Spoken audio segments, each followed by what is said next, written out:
add-ons. The choices pre-added under add-on sections are available under product to select.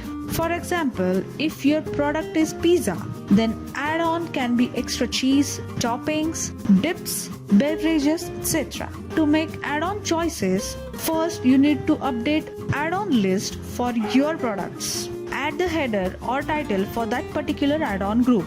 For example, in case of pizza, let's have beverages as add-on title and options like drink name so and so, drink name 2, drink name 3 can be added one by one along with their prices.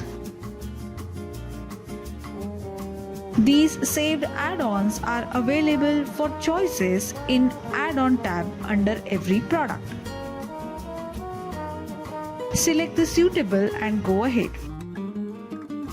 You can connect add-on with tags added. Offer different add-ons for veg and different for non-veg products under same add-on group title. Tags works similar like add-ons. The choices pre-added under tag section are available under products to select.